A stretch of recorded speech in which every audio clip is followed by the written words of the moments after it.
Video চিত্র যে মানুষেরা দেখতে লাগন লম্বা দাড়ি, লম্বা টুপি, হাঁদত আজিনুয়াল, গলাতে কান কাঠ ঝুলাইনিয়া, ফরনত পাঞ্জাবি। দেখতেই মনে হতে যেন বহুত বড় বুজুর্গই দিনী আলেম। আবার গলাত কার্ডও ঝুলাইনিয়া আছে। এই কার্ডিয়ানত নাম লেখা আছে ন্যাশনাল মানবাধিকার অপরাধ দমন সাংবাদিক সংস্থা, জয়েন্ট সেক্রেটারি, ঢাকা ডিস্ট্রিক্ট। এসব ইন কিছু মিলাইয়ে বুঝে যাতে আসলে ও খুব দামি উগ্র মানুষ, কিন্তু ইনর আড়ালে সে কি ধরনের অপরাধের মারে জড়িত তা উনিলে অনরাস্য খোয়ালে তুলিব।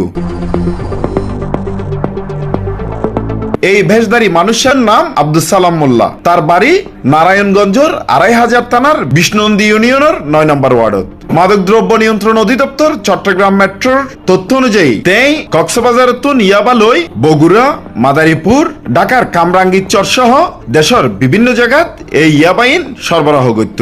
তার বেশভূষে কেউ তারে বুঝিত নুফারেফান বা সিনিত নুফারেফান তে নিজেই এই ইয়াবাইন বহন করত। তেই কক্সবাজারের তুন ইয়াবাইন যাইয়ে নিজে কিন্তু এবং হোটেলত থাকতো। কেউ সন্দেহ করি নুফারেফান তে লেনদেন করতো দে সাগর ফারত যাইয়ে। মের ১১ তারিখ ৩৯০০ পিস ইয়াবা সহ এই ভেষধারী মানুষেরা আটক করিয়ে মাদক দ্রব্য নিয়ন্ত্রণ অধিদপ্তর চট্টগ্রামের মেট্রো কার্যালয়। এই বিষয়ে নারারে নিশ্চিত করিয়ে মাদক দ্রব্য নিয়ন্ত্রণ অধিদপ্তর চট্টগ্রাম মেট্রোর উপপরিচালক Humayun Kabir Khandakar. Hossain Abbas, C plus TV, Chittagong.